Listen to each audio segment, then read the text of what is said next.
திருவள்ளுவரின் வழியில் வாழ்ந்து வாழ்வின் உன்னத நிலையினை அடைய திருக்குறளோடு நாம் இன்னும் இந்த நிகழ்விலே இணைந்திருக்கின்ற உங்கள் அனைவருக்கும் முதற்கண் வணக்கம். குறள் எண் 460. அதிகாரம் சிற்றினம் சேராமை. ராவனின் தாய்மாமன் மாரீசன். ஒருமுறை விஸ்வாமித்திர முனிவரின் யாகத்திற்கு மாரீசனும் சுபாகுவும் இடையூறு செய்தபோது அந்த யாகத்திற்கு காவலாக நின்றிருந்த ராமபிரானின் அஸ்திரத்தால் தாக்கப்பட்டனர்.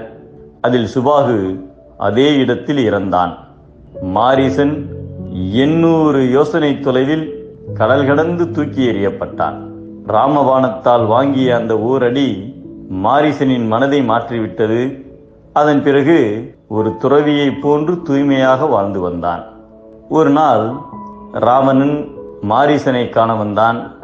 வில்லும் பாம்பும் வளைவது ஆபத்திற்குத்தானே என்று ராவணனை கண்டதும் நினைத்தான் மாரீசன். ஆனாலும் அவனை உபசரித்து, என்னால் ஆக வேண்டியது என்ன என்று கேட்டான். எனது தங்கை சூர்ப்பனகையை மானபங்கப்படுத்தி அனுப்பிய ராமலட்சுமணர்களை பழிவாங்க ராமனின் மனைவி சீதையை நான் கவர்ந்து செல்லப் போகிறேன். அதற்கு நீங்கள் உதவ வேண்டும் என்றான். அதற்கு மாரீசன், ராவணா, ராமன் சாதாரணமானவன் அல்லன். முன்பு விஸ்வாமித்திரரின் யாகத்தை கெடுக்கச் சென்றபோது என்னை கூர்மையில்லாத பாணத்தால் அடித்ததால் நான் உயிர் பிழைத்தேன். அதனால் அவரிடம் வம்பு வேண்டாம். நமது இனத்தவர்களை காக்க வேண்டுமானால் ராமனிடம் விளையாடாமல் இருப்பதே நல்லது. அதனால் இப்போதே திரும்பிச் செல் என்று அறிவுரை கூறினான். அதை கேட்டதும் ராவணன் கோபமுற்று, மாயவிலை அறிந்த மாரீசா, எனக்கு அறிவுரை கூறுகிறாய்? இப்போது எனக்கு நீ உதவவில்லையேல் நானே உன்னை கொண்டு விடுவேன் என்றான். மாரீசன் சற்று யோசித்தான். ராவணனுக்கு உதவினால் ராமன் கொல்வார், உதவாவிட்டால் ராவணன் கொல்வான்.